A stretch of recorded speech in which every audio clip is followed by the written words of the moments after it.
ప్రేక్షకులకి నమస్కారం అండి. నేను చాలా స్లోగా, జాగ్రత్తగా చెప్తాను. రాసుకుని మీ అందరూని ఆయుర్వేదం నేర్చుకుని 10 మందికి సహాయం పడాలి. అదేవిధంగా దయచేసి ఊరికే ఇవ్వద్దు. కోసుకొచ్చి రాత్రి పగలు కష్టపడి దాన్ని ముక్కలు చేసి, శుద్ధి చేసి, నూరి ఊరికే ఇద్దాం అనుకుని ఊరికే ఇచ్చారనుకోండి మంచి పని చేద్దామని, మనుషులకి దాని వాల్యూ తెలీదు. అప్పుడు ఏం చేస్తారు, దాన్ని ఇష్టమైతే తింటాడు, లేకపోతే లేదు. అదే డబ్బులు పెట్టి కొన్నాడనుకోండి, ప్రతి మాత్రలోని ప్రతి మందులోని కూడా అతనికి డబ్బులు కనపడతాయి, పైసలు కనపడతాయి. అందుకు జాగ్రత్తగా తింటాడు. మీ దగ్గరికి వచ్చి మళ్ళీ చెప్తాడు, తగ్గింది, బాగుంది, నాకు ఇంకో డోసు వేయండి అని. చేత మీ కష్టానికి సరిపడి ప్రతిఫలం తీసుకోండి. ప్రతిఫలం లేకుండా అపాత్ర దానం చేయవద్దు. ఒక మూలికను తీస్తున్నాము అంటే మనం ఒక ప్రాణిని చంపుతున్నాం. ఆ మూలికలో కూడా ప్రాణం ఉంది కదా, ఆ మొక్కలో కూడా ఉంది కదా, దాన్ని చంపి మనం రాత్రి పగలు కష్టపడి దాన్ని శుద్ధి చేసి నూరి మాత్ర కట్టి ఇస్తాం. ఈ కష్టాలు ఏమీ అక్కర్లేదు. ఆయుర్వేదం గురించి జనానికి ఐడియా లేదు కాబట్టి ఏమనుకుంటారంటే, వీడేదో ఏ రోడ్డు పక్కన నడుపుతూ ఉంటే ఎక్కడో దొరికిందో ఏదో పీక్కొచ్చాడు, వీడేదో మందు చేసి మనమే ప్రయోగం చేస్తున్నాడు, వీడికి డబ్బులు ఇచ్చేది ఏంటి, ఇది ఊరికే వచ్చింది కదా అనుకుంటారు. కానీ మీరు చేయడానికి 2-3 రోజులు పట్టిందనుకోండి, రోజుకి 500 నుంచి 700 రూపాయలు వస్తున్నాయి కదా ఎవరికైనా, 2 నుంచి 3 వేలు అవుతుంది. మరి దాని వాల్యూ కట్టాలి కదా. అది కాక మీ కూలి పని అయినా లెక్కేసుకోవాలి కదా. అందుచేత దయచేసి ఎవరికి కూడా ఊరికే మందు అనేది ఇవ్వవద్దు. ఎవరో కూడా దానికి విలువ కట్టించినప్పుడే దాని యొక్క విలువ ఉంటుందన్నమాట. ఇప్పుడు మనం నార దబ్బకాయ గురించి చెప్తాను అనమాట. ఇప్పుడు దబ్బకాయ అంటాం కదా మనం, పచ్చడి, దబ్బకాయ పచ్చడి అంటే చాలామందికి ఇష్టం. పుల్ల పుల్లగా, వగరగా, చేదుగా చాలా బాగుంటుంది. చక్కని మెడిసినల్ వాల్యూస్ ఉంటాయి అందులో. దబ్బకాయ అనేవాడికి ఏమంటారంటే చేదుగా ఉంటుందని చాలామంది తినరు. నిమ్మకాయ పచ్చడి ఒకటి, దబ్బకాయ పచ్చడి ఒకటి. నిమ్మకాయ పచ్చడి మీద దబ్బకాయ పచ్చడిలో గుణాలు ఎక్కువ ఉంటాయండి. ఆకలి పెంచడంలో కానీ, లేకపోతే అజీర్తిని తగ్గించి విరోచనాలు అవుతాయి కొంతమందికి, దాన్ని తగ్గించడంలో కానీ, పైత్యం, విపరీతమైన పైత్యం పెరిగిపోయి ఒళ్ళంతా దురదలు రావడం, దద్దులు రావడం, ఇలాంటి వాళ్ళు నార దబ్బకాయ యొక్క పచ్చడి తిన్నారనుకోండి, ఒక 15-20 రోజులు అన్ని రకాల పైత్యాలు వదిలిపోతాయి. బ్రెయిన్ కూడా చాలా బాగా పనిచేస్తుంది. పైత్యం తగ్గిపోతే బుర్ర బాగా పనిచేస్తుంది. ఈ పైత్యం ఎక్కువ ఉండడం వల్ల రకరకాల ఆలోచనలు, కోపం, చిరాకు, ఎవడైనా ఎక్కువగా అందరితోటి కోపంగా మాట్లాడుతూ ఉంటాడు చూడండి, వాడిని మన పల్లెటూరులో ఏమైనా ఎక్కిరిపోతాడు, వీడికి పైత్యం ఎక్కువరా అంటారు, లేకపోతే వీడికి మూలశంక ఉందేమో అంటారు, లేకపోతే వీడికి గోరోజున ఎక్కువరా అంటారు. ఇవన్నీ కూడా వేడి చేసి అన్నమాట. పైత్యం అనే లక్షణాన్ని తగ్గించుకోవడానికి నిమ్మకాయ, దబ్బకాయ పనిచేస్తుంది. అందులో దబ్బకాయ చాలా బాగా పనిచేస్తుంది అనమాట. అర్థమైంది కదండి. ఈ దబ్బకాయని ఏం చేయాలంటే, ఒక మాదిరి సైజు కాయ అయితే కనుక ఒక 12 నుంచి 18 ముక్కలు కోసుకోవాలి. ముక్కలు కూడా తక్కువ కోయకూడదు. ఈ లెక్క ఆయుర్వేదంలో ఎంత చక్కగా ఉంటుందంటే, ఏ కాయ ఎన్ని ముక్కలు కొయ్యాలో కూడా రాసి ఉంటుంది అందులో. ఎందుకు రాశారు అంటే, చిన్నకాయ అయినా అన్ని ముక్కలు కోయకూడదు, మీడియం సైజ్ అయితే అన్ని ముక్కలు కోసుకోవాలి. పెద్దకాయ అయితే ఒక 20 ముక్కలు కోసుకోవచ్చు. చిన్నకాయ అనుకోండి ఒక డజను, ఈ సైజు కాయ అనుకోండి ఒక 15 ముక్కలు కోసుకోవాలి. కోసుకుని కొంచెం ఉప్పు కలిపేసి గాజు సీసాలో కానీ, జాడీలో కానీ 10-15 రోజులు ఊరనివ్వాలి దాన్ని.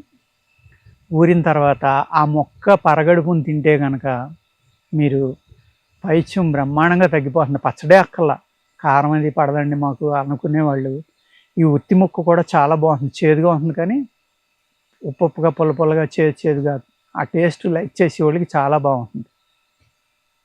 దాన్ని జాగ్రత్తగా మీరు తింటే కనుక రోజు ఉదయం సాయంత్రం భోజనానికి 1 గంట ముందరైనా తినాలి. ఎంత ఆకలి అవుతుందంటే, అజీర్ణంతో 2-3 సంవత్సరాల నుంచి 10 సంవత్సరాల నుంచి ఇబ్బంది పడేవాళ్ళు కూడా ఆ దబ్బకాయ ముక్కలు తింటే, ఉదయం ఒకటి సాయంత్రం ఒకటి ఉప్పులో ఊరేసిన దబ్బకాయ ముక్కలు, అజీర్ణం అనేది పోయి మీరు తిన్న ఆహారం చక్కగా అరిగి మీ బాడీకి వంట పడుతుంది. విటమిన్ సి అద్భుతంగా ఉంటుంది అందులో. విటమిన్ సి లోపం వల్ల ఏమవుతుందంటే, మనం తీసుకున్న ఆహారం బాడీకి వంట పట్టదు. అర్థమైంది కదండి. అంచేత విటమిన్ సి లోపం అనేది శరీరంలో లేకుండా చేసి ఉప్పులో నానబెట్టి మనం తినటం వల్ల ఏమవుతుందంటే, అజీర్ణాన్ని తగ్గించి పొట్టకి మంచి చలవ చేస్తుంది. పొట్టలో ఉడుకుంటుంది కొంతమందికి. ఆ ఉడుకును కూడా తగ్గించడానికి ఈ దబ్బకాయ కానీ, దబ్బకాయ పచ్చడి కానీ ఏదైనా పనిచేస్తుంది. దబ్బకాయ పువ్వులు చాలా మంచి స్మెల్ వస్తాయి అన్నమాట. వాటిని మీరు రాలిపోతాయి చూడండి, గొడ్డు పువ్వులు ఉంటాయి కదా, అటువంటి ఏమన్నా గుడ్డ ఏదైనా వేసి దులిపి ఆ పువ్వుల్ని కనుక మీరు కొబ్బరి నూనెలో కానీ లేకపోతే తలకు రాసుకుని ఆయిల్లో కానీ వేసేసి ఎండలో పెట్టండి. అలాగా ఆ ఆయిల్ నిండిపోయేదాకా వేసి రోజు ఎండలో పెట్టండి, 10 రోజులు 15 రోజులు. లేకపోతే నీడన వదిలేసినా పర్వాలేదు. ఆ ఫ్లేవర్ ఆ ఆయిల్కి పట్టుకుంటుంది. అది తలకు రాసుకోండి, ఎంత మంచి సువాసన వస్తుందంటే క్రిములను చంపుతుంది.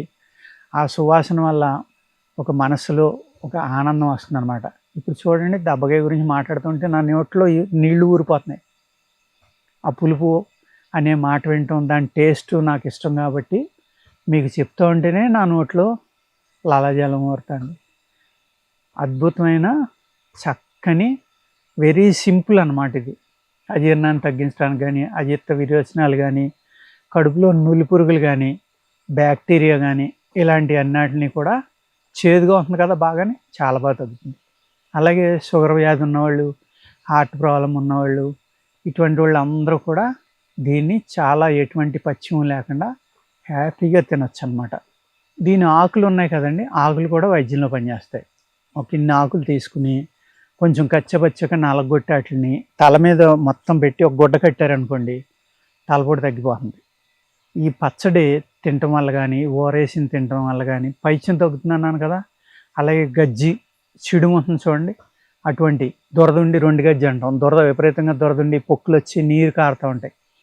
అటువంటి గజ్జి ఉన్న వాళ్ళు కూడా ఇది ఒక నెలలాడు తింటే తగ్గిపోతుంది. కానీ రుచిగా ఉంది, కానీ రోజు ఎక్కువగా తినేశారనుకోండి నీరస పెడుతుంది మనిషిని, హుషారు తగ్గుతుంది అనమాట, నీరసం పడతాడు మనిషి. దీనికి విరుగుళ్ళు ఏంటంటే ఉప్పు, పంచదార ఇలాంటివి. అందుకనే ఉప్పులో కలిపి ఊరమేయబడినది. మన వాళ్ళు ఎంత అద్భుతంగా చెప్తారంటే ఏది చెప్పినా దాని విరుగుడుతో సహా పచ్చడి తయారు చేస్తాం మనం. అందుకే చూసారా, ఉప్పులో ఊరేసి తినమన్నారు. దానికి విరుగుడే ఉప్పు అన్నమాట, ఆ నీరసం రాకుండా ఉండటం కోసం. అలాగే మీరు మజ్జిగ, చాలామంది జీలకర్ర, నిమ్మకాయ, ఉప్పు వేసుకుని వేసవికాలం మజ్జిగ తాగుతాం కదా. అటువంటిప్పుడు ఒక డబ్బాకు 1 కానీ 2 కానీ, పెద్దగా అయితే 1 చాలు, చిన్న చిన్న ముక్కల కింద తుంపేసి దాంట్లో వేసేయండి. వేసి ఒక 2 నిమిషాల నుంచి ఆకులు తీసేసి తాగండి. మంచి ఫ్లేవర్ వస్తుంది అన్నమాట మజ్జిగకి, చాలా బాగుంటుంది. ఆ ఆకు యొక్క ఫ్లేవర్ ఆ మజ్జిగ పట్టుకుంటుంది అనమాట. పట్టుకోవడం వల్ల ఈ నొప్పులు అనేది తగ్గటము, ఆ ఆకులో నూరి కడితే తలపోటు తగ్గుతుంది అన్నాను కదా, అలాగా నొప్పులు తగ్గించే లక్షణం ఆకులో ఉంది కాబట్టి ఆ ఉపయోగం కూడా ఆ మజ్జిగలోకి వస్తుంది అన్నమాట మనకి. అర్థమైంది కదండి. జాగ్రత్తగా పెన్ను కాగితం తీసుకుని రాసుకుని ఇవన్నీ 10 మందికి సహాయం చేయండి. మీరు ఒక చిన్న వైద్యుడిగా మారాలి. అందుకనే నేను ఇవన్నీ చెప్తున్నా. చాలామంది నన్ను అడుగుతున్నారు, అలా చెప్పేస్తే అందరూ డాక్టర్లు అయిపోతారా కానీ. అందరూ డాక్టర్లు అవ్వరు. డాక్టర్ అవ్వాలంటే చాలా కష్టం. ఎంతో దాని మీద ప్రేమ ఉండి 10 మందికి ఉపయోగపడాలని మన సనాతన ధర్మం మీద అభిమానం ఉండి, ఈ ఆయుర్వేదం అనేది వేదాల్లో ఒక భాగం కాబట్టి, మన సనాతన ధర్మంలో ఒక పార్ట్ కాబట్టి, దీన్ని చక్కగా ఉపయోగించుకుని చిన్న చిన్న ప్రాబ్లమ్స్ నుంచి బయటపడాలి, 10 మందికి సహాయం చేయాలి. మొక్క మీద ప్రేమ ఉండాలి, మనుషుల మీద ప్రేమ ఉండాలి, ఆ మందు మీద ప్రేమ ఉండాలి. అలా ఉండి చేయగలిగిన వాళ్ళు మాత్రమే ఇది చేయగలరు. అంతే తప్ప నేను క్లాసులు చెప్పినంత మాత్రాన్ని అందరూ డాక్టర్లు అయిపోరు, అందరూ నాటు వైద్యులు అయిపోరు. అర్థమైంది కదండి. మీరు చాలా ఇంట్రెస్ట్గా నేర్చుకున్నప్పుడే, ఇది మరీ విని పెన్ను పుస్తకం తీసుకుని రాసుకున్నప్పుడే మీకు కొంత సబ్జెక్టు అర్థమవుతుందండి. ఓకేనా. నమస్కారం.